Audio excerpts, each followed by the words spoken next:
Controversy has surrounded the death of Chelsey Mahaney since her murder back in 2012. A little more than a month ago, our Jake Boswell drove to an eastern Kentucky prison to talk to the man who admits killing Mahaney and her unborn child.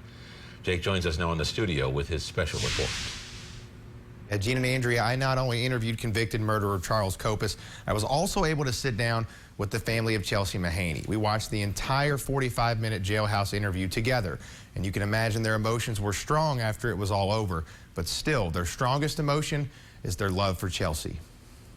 I can't even look at my own hands half the time, just knowing that what I did with my hands. In June 2012, Chelsey Mahaney was leading a normal, happy life. At the time, she was working in Bowling Green, sharing her smile with patients at a rehab center. To know Chelsey was to love Chelsey. On June 11th, Chelsey made the decision to go over to the house of Charles Kopis to buy some clothes. It would turn out to be a decision that would change the lives of everyone in Allen County. I happen to have a knife in my pocket. No one really knows what happened the minutes leading up to the murder, but according to Kopis, he stabbed Chelsey first in her neck, then around the rest of her body 50 more times. For whatever reason, I reached for that knife and just things got bad. As far as the 51, that's a number that I still can't wrap my head around. That first one should have been it. I guess that's my thinking. And then I'm sitting there thinking, well, they're suffering, and I'm trying to end that, but actually I'm just making it worse. According to people close to the case, Kopis took Chelsey's cell phone and tried to lure 2 more girls to him so he could kill them. The girls never came, and Kopis eventually turned himself in. After multiple court dates, Kopis pleaded guilty to killing Mahaney and the child she was pregnant with, something he said he had heard but wasn't thinking about at the time of the murder. That particular day, it never crossed my mind. It hurts. You know, my great-grandson would have been 2-year-old this year. I think about his birthday.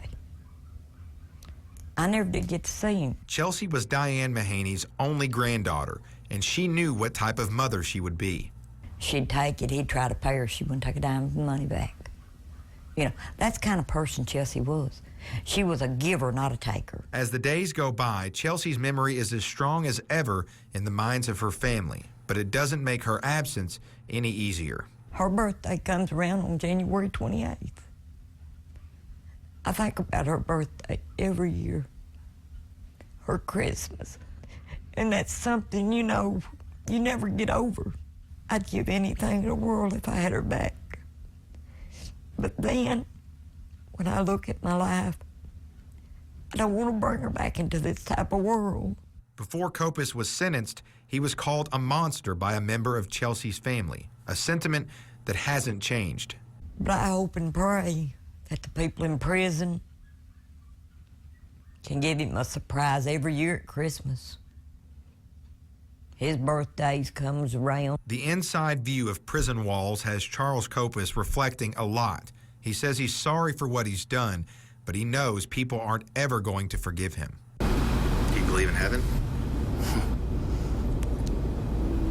I'd have to believe in God first to believe in heaven. So until I believe in God fully, then, you know, definitely believe in hell. We're here. Now, this has been a tough time for Chelsey's family. In fact, yesterday would have been her 25th birthday. As for Kopis, he did describe the minutes leading up to the murder, but those close to the case say there isn't any evidence to support it. So out of respect for the family, we did leave it out of the story. However, before the killing occurred, he did mention that he would rather go back to prison as a murderer than a sex offender. We may never really know his motivation, but as it stands now, he'll remain in prison until he dies. Andrea, back over to you.